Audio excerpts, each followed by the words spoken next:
hari suci dalam agama Hindu inilah penanda bahwa setiap saat manusia ini sering lupa. Sering dari kita itu tidak mungkin, kalau yang sering bekerja di kantor harus memiliki reminder, pengingat. Oh, hari ini jam ini saya ini harus begini, harus begini. Ada, apalagi orang yang terbiasa mempunyai agenda. Itu harus ada remindernya, karena manusia tidak bisa mengingat segala sesuatu. Begitu juga dalam hari raya suci di Bali ini. Setiap titik hari suci itu merupakan momen-momen yang ada koneksinya ke atas, ada koneksinya ke semesta. Seperti Bapak Ibu memiliki sebuah handphone, ya. Ketika Bapak Ibu sudah memiliki pulsa, sudah memiliki sinyal, maka bisa terkoneksi dengan yang lain. Tetapi ketika tidak ada semuanya itu, kita tidak bisa terkoneksi. Nah, inilah logika kita berpikir di zaman modern ini. Kita harus bisa, ya, bahasakan ajaran agama kita itu dengan bahasa-bahasa logika yang kadang-kadang anak muda ini tidak bisa memahami dengan hanya membaca sloka, hanya memahami tentang kitab-kitab, hanya memahami tentang mungkin ritual. Tidak bisa. Mereka harus kita jelaskan dengan logika. Nah, harmonisasi seperti inilah seperti koneksi kita dengan pusat komunikasi itu. Nah, ketika ini bisa berkomunikasi walaupun dalam bahasa isyarat seperti Banten seperti ini, ya. Ingat, Banten itu bukan hanya sekedar sebagai sebuah hiasan, semua memiliki makna, semua memiliki alat-alat yang berfungsi sebagai sarana komunikasi. Tanpa bahasa pun Banten sudah cukup. Dalam hati pun bahasa sudah cukup.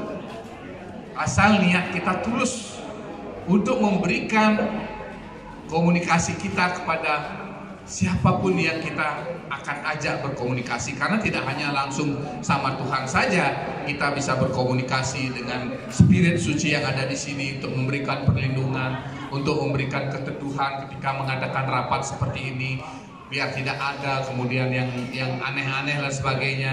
Nah, itu selalu kita jaga. Dalam Banten seperti ini pun makna-makna itu sudah tersirat dalam bentuk tulisan yang disimbolkan. Sehingga kalau orang mengatakan, oh di Bali wedanya itu tidak ada, tidak pernah dibacakan, inilah weda. Inilah weda yang diterjemahkan oleh leluhur kita, yang sudah membuat ini dengan pemikiran yang benar-benar sudah tercerahkan. Bukan sembarang orang yang kemudian menciptakan Banten ini, bukan.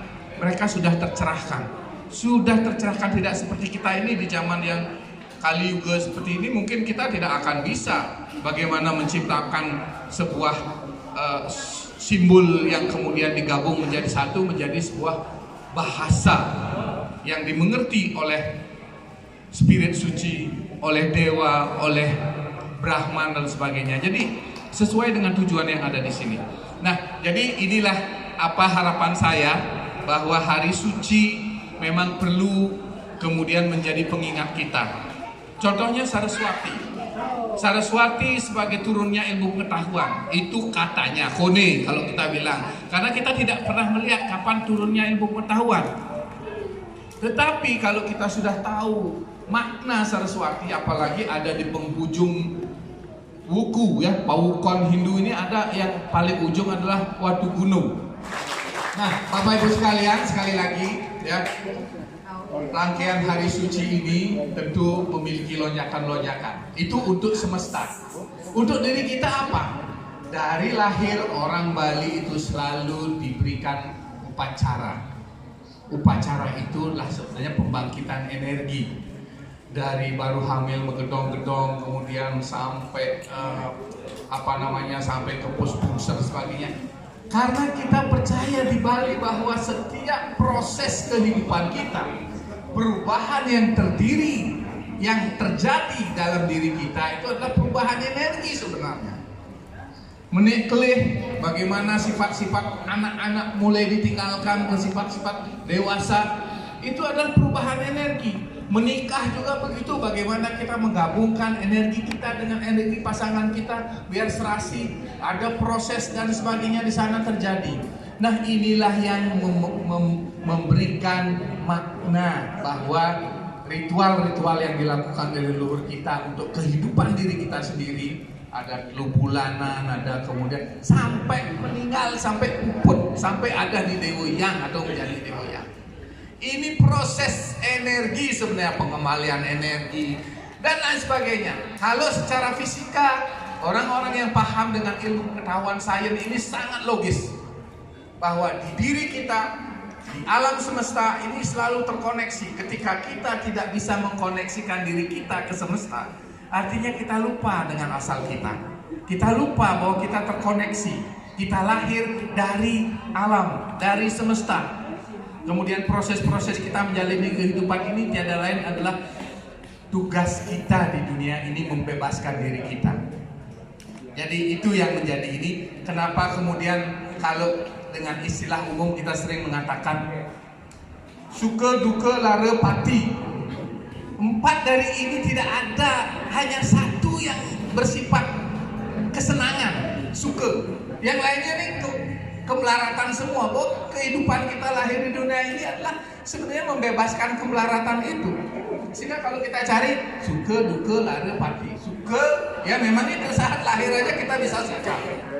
Duka, ketika kita menjalani kehidupan mulai ada kedukaan, ada hal-hal, ada yang meninggalkan kita mulai sedih, ada yang kemudian yang harus kemudian kita terima sebagai bagian kehidupan. Lara juga begitu, ada sakit, ada menderita dan sebagainya. Pati, mati. Ini tiganya ini adalah beban dalam hidup. Inilah cobaan kita di dunia ini. Begitu juga dalam triguna dalam diri kita, Satwam, Raja, Tamas.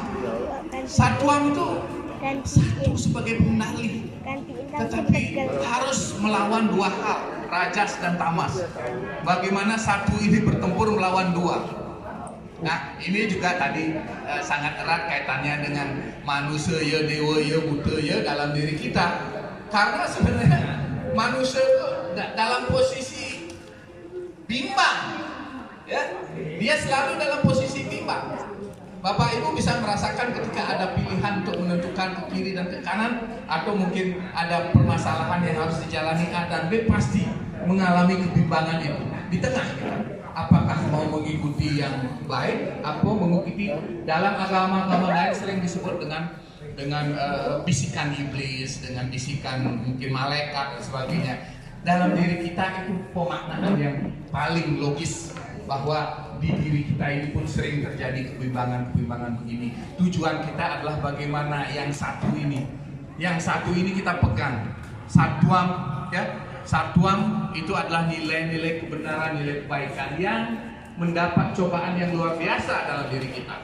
Nah, begitu juga dalam kehidupan sehari-hari kita, tentunya kita juga akan banyak menemukan masalah-masalah yang berkaitan dengan bagaimana memaknai energi dalam diri kita ini agar tetap steril, tetap mulai terkikis, ya, yang meliputi, kalau bisa kita andaikan mungkin sebagai permata yang ada dalam lumpur.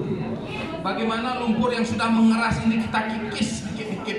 Apa yang kita pakai untuk mengikis? Perbuatan-perbuatan baik. Karena hanya itu yang bisa mengikis, yang lain tidak bisa. Perbuatan-perbuatan baik, subha karma, disebut sebagai subha karma. Tetapi kalau kita tambah dengan lumpur lagi semakin berat, jangan salahkan suatu saat kita akan menjadi makhluk yang mungkin tidak kita harapkan. Mereka juga adalah bagian dari siklus reinkarnasi.